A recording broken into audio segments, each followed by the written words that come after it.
Vladimir Poutine est en train de s'exprimer, on va l'écouter. Nous avons signé des accords et ces accords qui ont été signés avec les républiques populaires de Donetsk et de Lugansk comprenaient notamment une disposition qui disait qu'il fallait qu'on apporte une aide militaire, entre autres, à ces républiques. Car en cas de conflit, nous laissons comprendre qu'en cas de nécessité, le cas échéant, nous serons à la hauteur de nos engagements. Bonjour, agence TASS, Véronika Tchotkina. Au sujet du Donbass, à toute évidence, l'Ukraine ne veut pas reconnaître la souveraineté des républiques populaires de Donetsk et de Lugansk. Ils ne sont pas contents que nous, on ait reconnu leur souveraineté. Qu'est-ce que vous dites? Eh bien, je dis que Kiev, l'Ukraine, ne reconnaît pas les républiques populaires de Donetsk et de Lugansk en tant qu'entité souveraine et que l'Ukraine n'est pas contente de voir notre décision. Suite à cela, est-ce que vous voyez des perspectives pour améliorer les relations entre Moscou et Kiev? Que Moscou devrait faire et que Kiev devrait faire pour y arriver? Vous savez, ce sont des questions dont nous avons parlé pendant des heures lors des rencontres avec nos partenaires européens et puis avec les Américains également. Nous en avons parlé à de nombreuses reprises. Je ne l'avais pas dit publiquement, je crois, mais je vous le dirai. Et si la question est posée, que devrait être fait des deux côtés ou du côté de Kiev pour que nous puissions penser que la situation est réglée à long terme pour la perspective historique et pour que nous puissions vivre tranquillement en paix et qu'il ne s'agisse pas de conflits et d'autant plus de conflits militaires.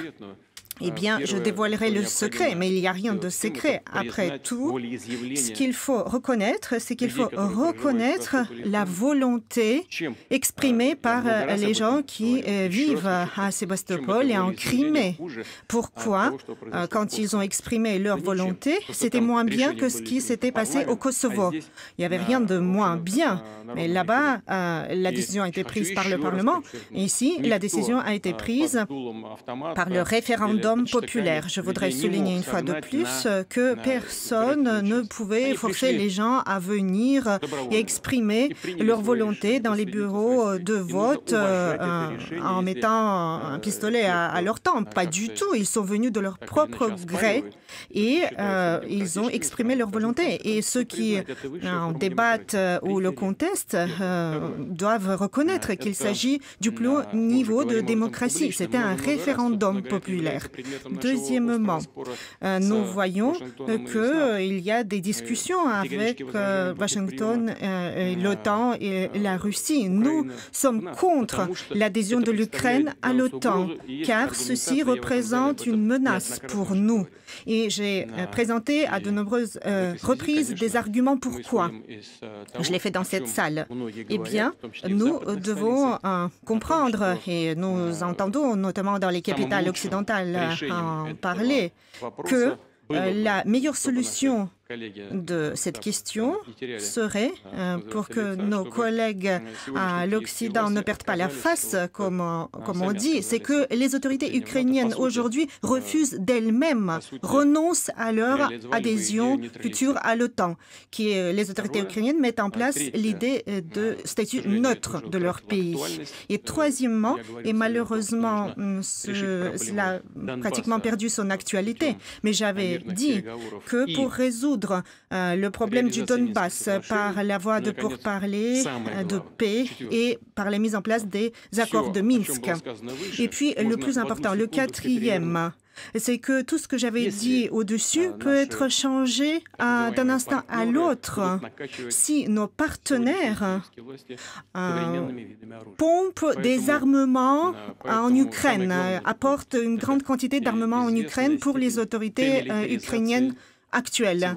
Il est important de démilitariser l'Ukraine contemporaine, car c'est le seul facteur qui peut être contrôlé de manière objective, qu'on peut observer et auquel on peut réagir.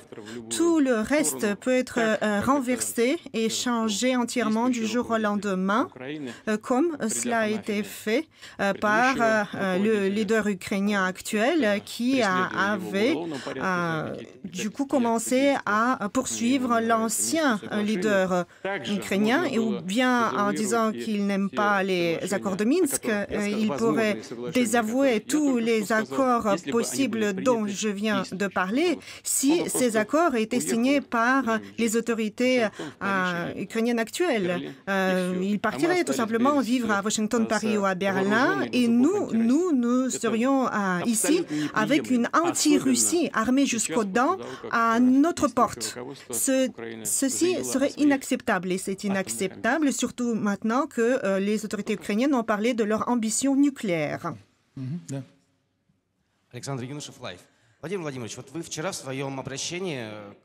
Hier, Monsieur le Président, vous vous êtes adressé aux Russes, aux citoyens russes, et vous avez mentionné les paroles de Zelensky qui disait que l'Ukraine pourrait à nouveau avoir l'arme nucléaire. L'Ukraine pourrait de nouveau se joindre aux pays qui possèdent l'arme nucléaire. Est-ce que c'est juste des paroles? Des paroles vaines, ou c'est une probabilité tout à fait actuelle? Je viens d'en parler, j'ai compris que ces paroles nous étaient adressées avant tout à nous, et elles ne sont pas tombées dans l'oreille d'un sourd.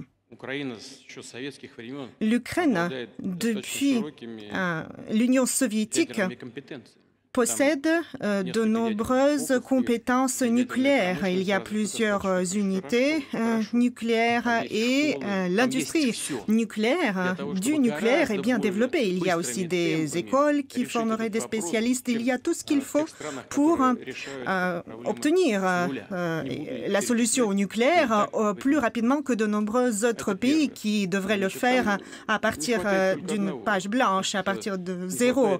Ce n'est pas le cas de l'Ukraine. Donc, je ne vais pas répéter une fois de plus. La seule chose qu'il leur faut, c'est l'enrichissement de l'uranium. Mais ce système d'enrichissement, c'est une question purement technique. Ce ne représente pas un problème insoluble pour l'Ukraine. C'est assez facile à résoudre. Et en ce qui concerne les vecteurs, eh bien, j'en ai parlé. Il y a des anciens missiles, Tochka-U, et leur portée, c'est 110 km. Hier, j'avais dit 100 km, mais en fait, c'est 110 km. Et ce n'est pas un problème, car il y a bien une usine Yuzhmash qui préparait, qui fabriquait des missiles intercontinentaux balistiques pour l'Union soviétique. Mais alors, quel est le problème? C'est que même si c'est l'arme nucléaire tactique qui apparaît en Ukraine, elle représente une menace stratégique pour nous. Et nous devons l'avoir à l'esprit, car si nous commençons par 110 km, nous pouvons ensuite aller très vite jusqu'à 300, 350 km, etc. Donc, Moscou serait à portée, elle serait à la portée de ces missiles, facile à atteindre, et c'est bien ce que nous avons compris, perçu, et nous devons et nous allons le prendre très au sérieux.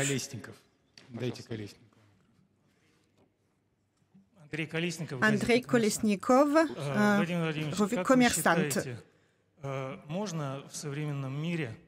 Vladimir Vladimirovitch, est-ce que vous pensez que dans le monde contemporain, on peut avoir des solutions par la force et rester du côté de la force positive?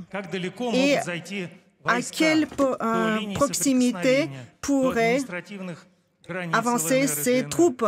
Quelle pourrait être la distance de pénétration des troupes jusqu'à la frontière des républiques populaires ou plus loin? Tout d'abord, je n'ai pas dit que les troupes iraient là tout de suite, là-bas, après notre rencontre. Deuxièmement, prédire le schéma de ce qui se passera est impossible. Ceci dépendra de la situation réelle sur le terrain.